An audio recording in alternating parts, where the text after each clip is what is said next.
Garrett Nussmeier met with reporters on Tuesday, and a year ago, my one biggest question about Garrett Nussmeier, the way I answered it when everybody would ask as Nuss was replacing Jayden Daniels, I said, look, I've said this so many times, like it's committed to memory. So, look, if you go to central casting, you need a quarterback. It looks a lot like Nuss. He's tall. He's got a big arm. He can make all the throws. He's got the moxie. He's the son of a coach, the smarts, everything you want. He's got all that stuff. The one thing he doesn't have is experience. And we're going to see how that works out.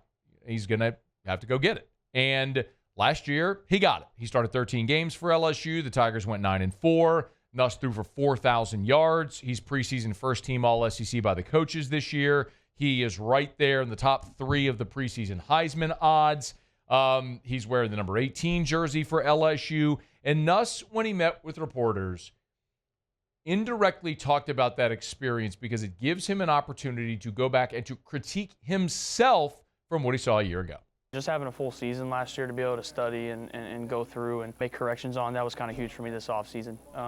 Before last year, I was watching other guys do it and trying to learn from them, but having the opportunity to actually watch myself and correct myself on things like technique and also schematically, it was huge.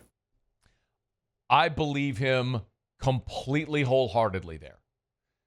It is one thing when you're preparing to play and you're watching your opponent or you're watching practice highlights or you're watching other quarterbacks that have run the system. It's different when you're watching yourself. When you can watch yourself and self-evaluate, that can be invaluable. And hopefully that will be the case for Garrett Nussmeier. Now, I and many, all of us, quite honestly, have talked about LSU's offensive line and the need for this line to improve from a year ago and the ability of LSU to run the football. I would go so far as to say that when the game is over, Saturday night or Sunday morning, and you look at the box score, look at one line in the box score. It's LSU's rushing offense. If LSU runs the ball 23 times for 68 yards, they will lose. Period.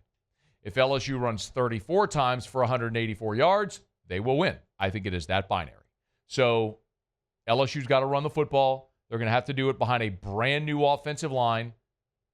5 new starters for LSU going on the road to Clemson, and Garrett Nussmeier was asked about that daunting task.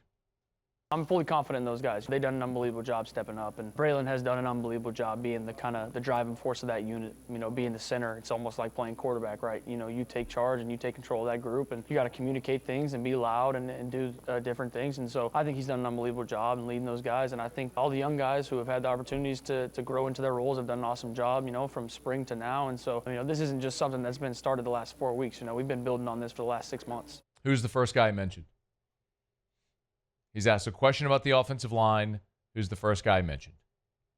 Braylon Moore. Remember when Joe Sloan met with reporters and I asked Joe a very open-ended question? I said, Joe, how would you assess your offensive line through, at that point they were either 2 or 3 weeks in camp. I said through 2-3 weeks in camp. How would you assess your offensive line open-ended to see which direction he went?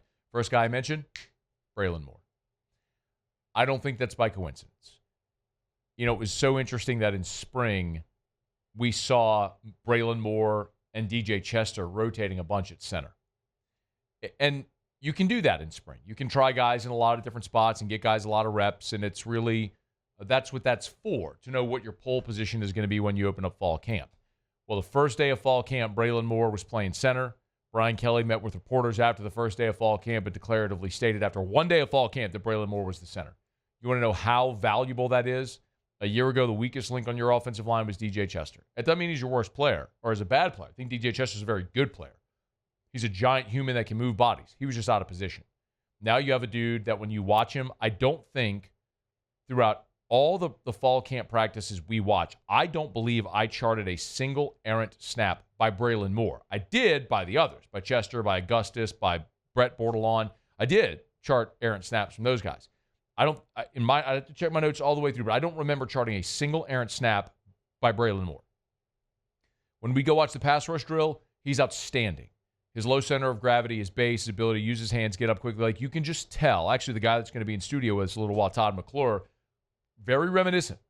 Dudes that aren't overly big, low to the ground, great center of gravity, great balance, great ability to keep their defender in front of them. Like, that gives you such a tremendous degree of confidence knowing straight up the gut, you have this pillar in the middle of that offensive line you can build out from there. It's a giant challenge for Braylon Moore this weekend, but having him in place is super significant. One more from Garrett Nusmeer, who did react to getting the number 18 jersey, which was awarded over the weekend. To have that responsibility, that honor, it's amazing. I'm very grateful and very thankful that I was selected to wear that number, and I hope to live up to the standard. And I can think about, when I was a freshman, one of the first guys I saw wear 18 was Damone Clark, and that's what I think of when I think of 18 is how he interacted. He took me under his wing a little bit as a freshman. I played a decent amount early on there, and so he was one of the guys that felt like always lifted me up and always gave me words of encouragement and kept me going. And so I feel like whenever I want to be 18, I feel like almost kind of want to be like him a little bit. So it's an honor. I'm super grateful. There's a piece up at ESPN.com where anonymous coaches talk about every quarterback in the Power Four. Of Garrett Nussmeier, an SEC coach said, quote, Garrett is a really talented quarterback. He's obviously going to take a really good step second year as a starter too. A defensive coordinator said, quote, he's in the top 2 or 3 in the whole country without question. We've got to affect him somehow. Garrett Nussmeier was awesome a year ago. Can he go from awesome to otherworldly in his 5th season? That challenge starts Saturday at Clemson. Hey, thanks so much for watching. Please leave your comments. I love to interact. And be sure to hit the red subscribe button below.